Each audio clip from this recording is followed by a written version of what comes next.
complicated. It's a little bit similar to what you were talking about in terms of the seeking external validation versus finding it within yourself. Like essentially the protocol, the prescription that you just gave has a strain of Buddhism in it, in the sense that the world's going to change when we change ourselves. Like the best, most impactful way that you can make a difference for the world is to focus on being the best version of yourself. How can you comport yourself in a way that allows you to be more receptive and objective and empathetic and able to listen and hear? And I think that's true. It's 100% true. And then I think about the person losing their shit in, Target or whatever over the masks, or whatever insane video clip of the day I happen to see on social media, and I think we're doomed. Like, is this person going to do that? No, I can't control that. I can only control myself. And I worry that when the onus is on the individual to solve the problem, that that we're not going to find our way through it, right? Like, we obviously need organizational, institutional, and systemic changes. We need to change the way these social media platforms work, the way in which we're delivered information, and the way in which we're siloed. But I don't have any control over any of those things. The only thing I have control over is my own internal mechanism. So what other choice do we have? Well, I think we need people in positions of power and leadership who are very good at internal control. I think emotions are great. I experience them often intensely, but congratulations. Thank you. They're not always wonderful to experience, but I think it's clear that the level of autonomic arousal that's associated with emotions, either very high or very low, very happy or very sad, very anxious or very angry, clouds our judgment.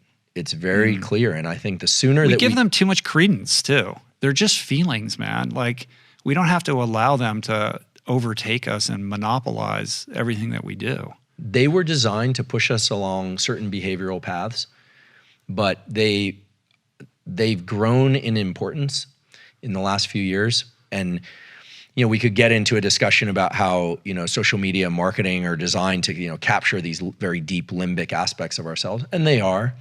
But what's amazing is, and important, is that everybody has a forebrain. Some people's, it seems, is more developed than others, but everybody has one. And we have this capacity for what we call top-down control, which is the ability to intervene in our own feeling states and our own action states, and to set some rigor and some real clear marks that we're out to achieve. And I think it's going to start with the generation that's very plastic right now. Yeah. Most parents are afraid of stressing their kids because they don't want to, again, I went to a high school where kids, literally at gun high school in the last 10 years, kids have, there've been over a dozen, train track suicides. So those are kids that are committing suicide for different reasons, but a lot of them is because they just feel too much pressure. So obviously we can't pressure kids beyond their capacity to regulate. But the idea that all of our internal state should be driven by external things, that's a foolish misstep also. So I think we need to operationalize what we're going to teach the next generation.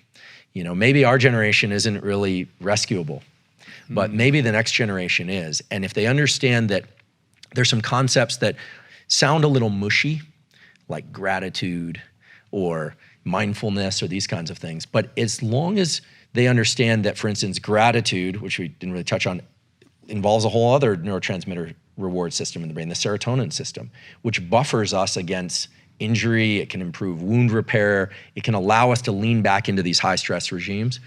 Learning and kids learning how to toggle their nervous system back and forth between highly duration, path, outcome, focused states of trying to improve and learn, and then learning how to really relax and chill out and enjoy and be socially connected, because it will allow them to ratchet back in and focus with extreme depth.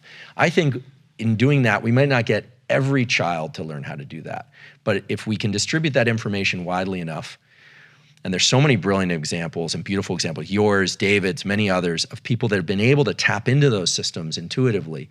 If we can get that information out there, I really believe that at least a subset of those kids will grow up to be the leaders that our species really needs in order to get through this next filter. And right now we're feeling the stringency of that filter. And I think our level of autonomic dysregulation as a species, the fact that we're here right now, says, okay, here's the task. Are you guys gonna figure yourselves out? You got this forebrain. My dog doesn't have the forebrain I've got. Yeah. He can't figure it out, but we can work this out. And it'll involve technologies like devices to measure how we're doing, maybe some machines to guide that. That's a different discussion, but I think it's entirely possible. And I think that's the evolutionary pressure that we're in right now. And I think that the next generation, if they can hear about it and learn about it, is gonna meet that demand. Our species has done it for